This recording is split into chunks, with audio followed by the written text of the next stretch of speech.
Jason, all the new OSs came out. Let's kind of rock through these, and in our show notes, I put them in order of. Well, really, there's only one that matters Yeah, because after that, it's pretty much wah, wah, wah, because it right, seems right. like the only thing that got updates. So, do you want to walk us through the? And it's not very many, even on the one that got the updates, right? Do you want to walk us through iOS? Yeah, yeah. Well, I wanted to say first, I check all the time. iPad is always an afterthought. So iPad OS, nothing. Nothing to note. Some background security stuff and all of that, but yeah. Well, I'll, But I'll help you out with that. WatchOS 10.3 got a new watch face. yeah, That's it. and they're usually not nice. I hadn't seen them, but they're These usually are not the nice. Unity ones that they The do Unity for, ones, yeah, yeah. So I mean, yeah, they with look the like you would African expect the Unity colors. ones to look. So yeah. Yeah, So, but yeah, same thing. And then macOS um, got one feature that went into, and the only reason it got it right is because that iOS got it. So there you yeah, go. We just covered iPad, Watch, and macOS, and now we can tell you the changes that really were made. Besides all the security fixes. Now, just be yeah. aware. Go do these updates. You want to do Oh these yeah, updates because there's plenty of definitely all of security them. stuff in these. So yeah. All right. Yeah. So Jason, what really did change, and should we care? So the collaborative music playlist. Now, I remember telling you that this is something that normally I wouldn't care about, right? And then last year, for one of the markets that we do, I did a collaborative playlist with the host to add some more variety and stuff to the playlist that plays throughout the day. And it was a fun experience, fun and very useful, very convenient. So Apple Music finally introduced those collaborative playlists that they talked about last year at CES. Right, we didn't get it when 17 dropped. We didn't get it at 17.2. So now we finally got it, and I think that's pretty cool. Right, Yeah. like I said, it was something I wouldn't use, and it's actually something that I would use. So I'm going to use it. I went in and looked at it long enough. It's like everything else. You know how when you go in and create a shared photo album, it's got the little people symbol with the plus sign, or Hmm. anywhere else that you want to share, like on our notes and stuff Right, like that. notes and It's stuff. the Yep. same exact process, and I'm going to use this. I'll probably use it with Dustin because Dustin is my, obviously he finds the best classical music because it's Dustin, right? But Right. he is also the one that helps me find a lot of the newer style Christian music that I end up listening to as well Yeah. because he's way into that. He spent part of his mission in Tennessee, and so kind of Okay. really got into some of that kind of stuff, right? And so Right. I'd like to use it for that with him. And then every year at Christmas, I create a new playlist. It gets shared out, and Hmm. I what I'll do this year at Christmas is just create one and let everybody else add to it as well, and then I'll pull the best of out of it for myself, right? But you can invite people and you can set the setting. Remember, I said my worry was could anybody add to this?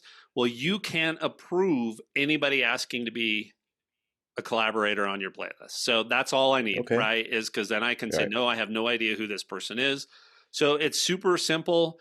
I heard that it also includes emoji reactions to music and stuff like that. So I think it'll be Okay. interesting to see. Remember Ping, Apple's attempt at a social Yeah. media The network? social media, Yeah, music, yeah, yeah. music. Yeah. So anyway, I'm excited about this too, and I hadn't thought of it for the idea of playlist at an event like that. That sounds like just a blast. If you, as long as you can control and filter it out, right? The event organizer can Right. open it up and say, "Hey, if you want to hear your song, just go add it in here, and I'll look at it and approve it." You know, no more walking up to the DJ and trying to yell over the music and saying, "Can you play?" Yeah, Yeah, right. right. Right, right. And he does.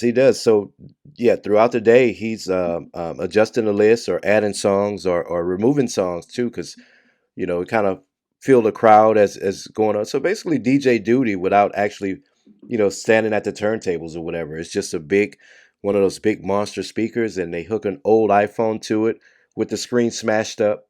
Yeah, With yeah, the screen. yeah, The right. screen is smashed to pieces, and I hate messing with that thing, but really cool to be able to collaborate on playlists. So Yeah, yeah, that's another good one. So I see you added a note here on the next thing, which is really the big deal about it, right? Is this stolen device security? And I see you added, should you turn it on?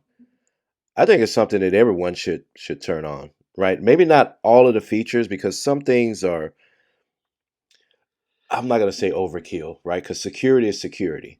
But some things, I guess, are just not necessary for school teachers or Yeah. someone is not really in the public, right? Like you do your consulting work and you do your podcast and you complain about having to drive 15 minutes down the road. You don't spend that much time out in the public, right? Except for a couple of days a week, Yeah. right? So some of these security features may not be necessary for someone unless they're just Uber drivers and someone is constantly out in the public and things like that. So let's go through them. Let's talk Yeah. I about it. mean, we'll put 4 links in here. Here's the thing.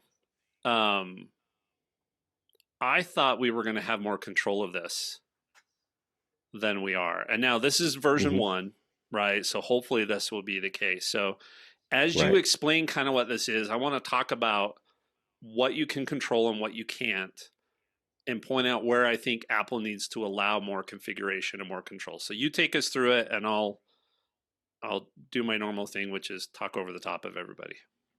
Okay. So let's just we'll talk about like just what Face ID and Touch ID does right first.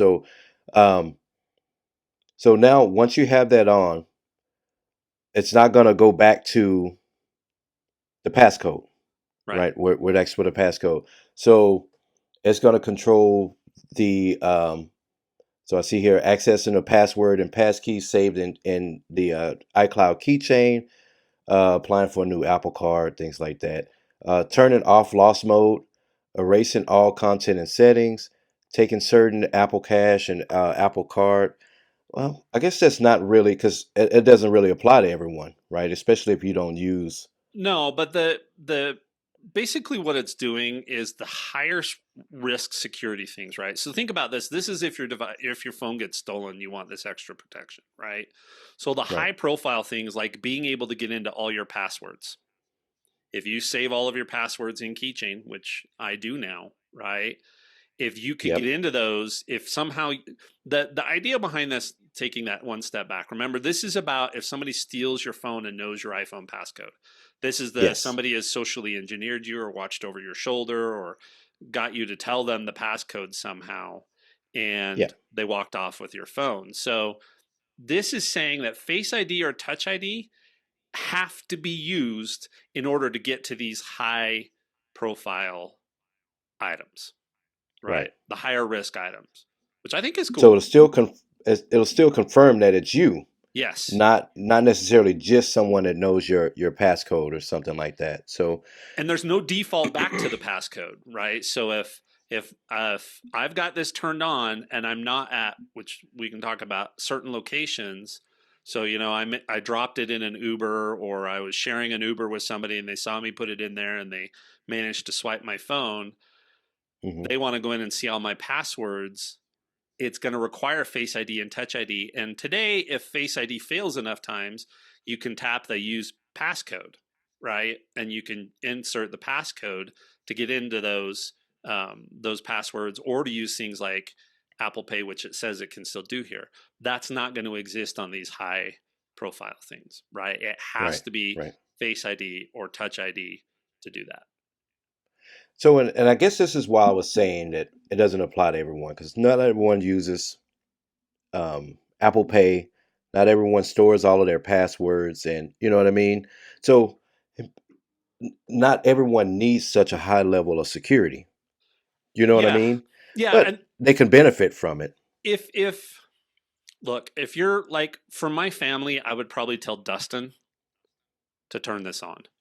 Hmm. He's at U of H, right? I Right. mean, he potentially, I don't know if he takes his phone on stage with him when he's playing, right? I have no idea, right? If he Hmm. does or if he doesn't. I know he texts me from his iPad when he's warming up and stuff like that. But anyway, I don't know if he's got it with him. So in those kinds of scenarios, I would absolutely say you want to turn this on because there's a reasonable chance that your phone could walk off.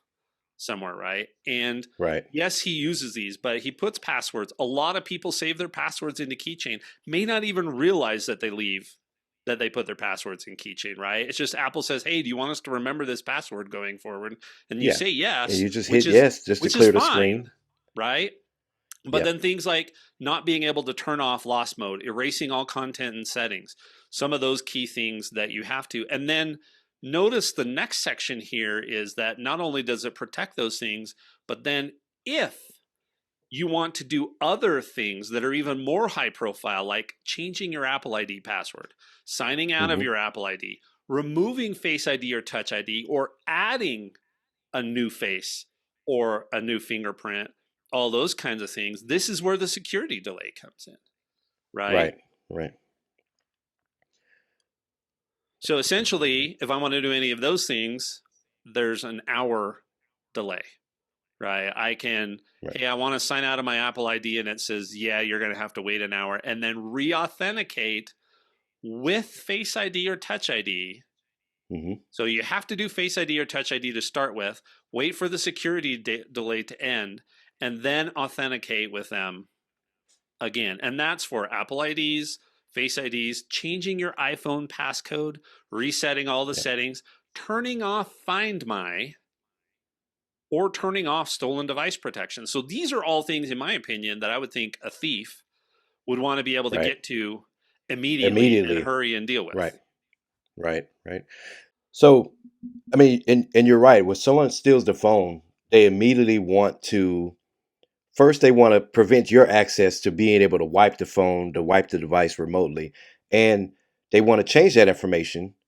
Right? They want to change your passcode. They want to change or log you out of your your iCloud or something. They want to prevent you from being able to um, control the device remotely. Right? That's number one. They want to prevent you from being able to make it easier for them to sell. Because if you do any of these Right. things, lock the phone, put it in lost mode, or any of that kind of stuff, it's Right. honestly, Right. it's worth less money to them at that point. Yes.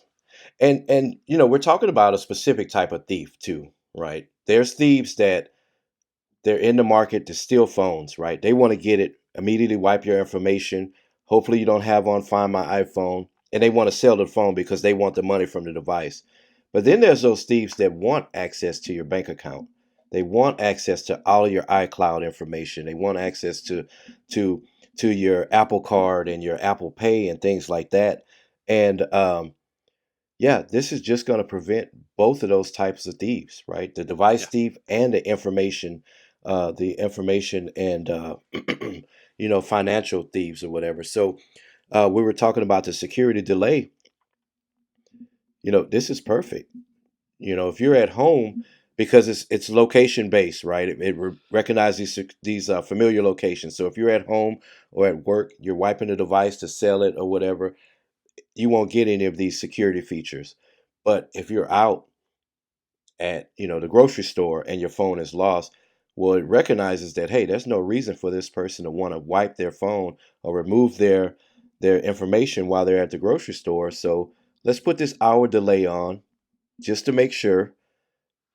Yeah. And then, like you said, you have to re-authenticate with all of your information and stuff like that. So um, yeah, I think this is a I don't think anyone is going to be burdened by this, right? Unless they're I can see this being a problem for someone that had a position like me, where I'm constantly, wiping and reloading phones or restoring phones, or I needed to change it out quick, having an hour delay or something because the location of the office or something is not recognized as a um, as a familiar location. Right. Me having to get new phones in, so I can see this being a problem for IT professionals, but I don't see this inconveniencing a user in No. in you know in a really impactful way. I don't know. What do you think? I think it's good. I turned it on, turned it off, turned it on, turned it off because I kept going back and forth on the list. And here's why I keep going back and forth.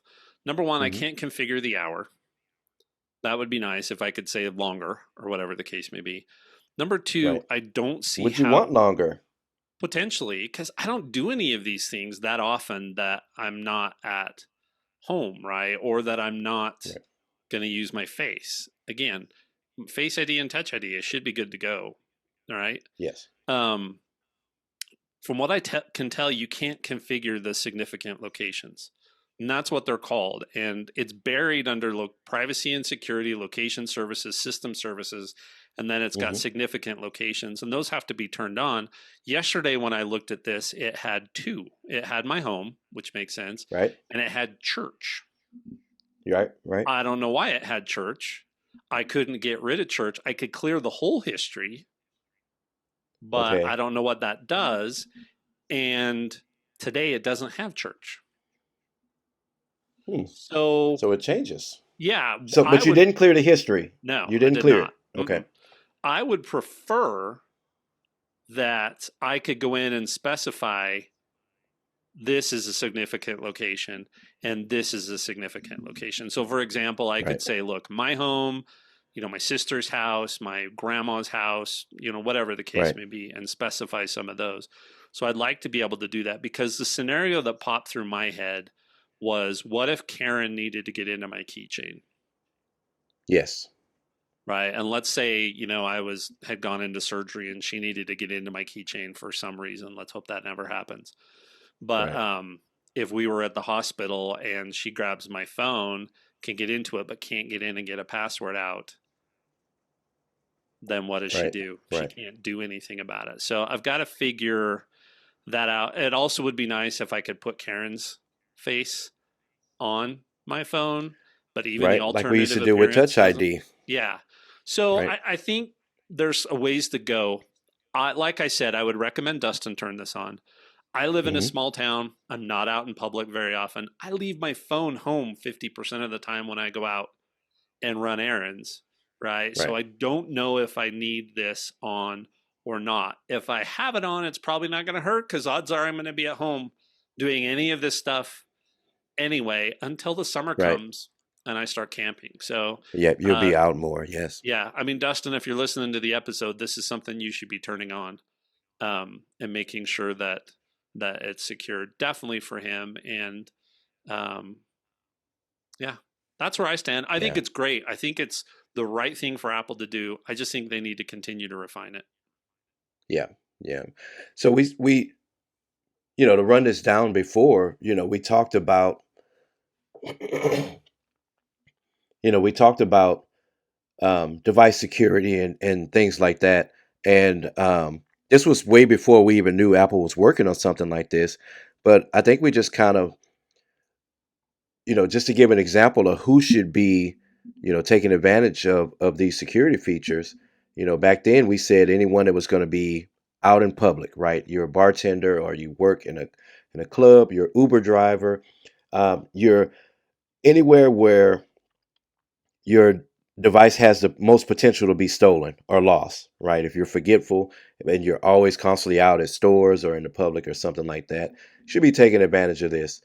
Um, Depending on how mission critical your device is, right? Yeah. Because if you depend on your device to work, it's your company, it's your communication device, it's all of your personal info, and you depend on that information not being lost or stolen. You should be taking advantage of this. If you don't use things like we said, the password, the keychain, the iCloud keychain, you don't store any of your cards on the phone. You don't do any banking apps or things like that. You don't have any sensitive photos or contacts, or you don't have one of the former presidents as one of your contacts in your phone. Maybe you don't need such high level security and things like that. But for Yeah. everyone else, yeah, I think you can get some good use out of this. It's a really good move by Apple. Well, we'll put 4 articles. One of them is a support article from Apple, a couple others from some like Mac Rumors and 9 to 5 Mac. We'll put all those links in there. Take a look at them. The good news is, if you want to use this, you're going to have to put all the other security stuff in place, which everyone should use.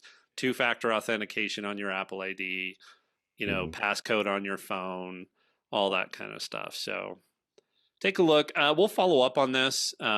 Jason will get a chance to go in and play with it and maybe take a look at his too. And Right. we'll do some follow up on it. So, I think that was it, right? For the Mhm. new OSs, there's some Unity wallpapers on Yeah, the iOS Unity 17. wallpapers. So, but Yeah. I'm most excited about that collaborative playlist. So, Yeah, yeah, and again, it was one thing I think when we did the show about CES, I was like, it's a feature, and then end up using that on a different platform, and was like, wow, this is pretty cool, you yeah, know, just like the karaoke thing on on Apple TV. I remember seeing it, it was like, maybe I'll play around with it, and that's it. And yeah, we've used that thing on many nights already. yep. So it is one of those features that you don't think you would use, but it's there, and yeah, you find out you use it a whole lot more. So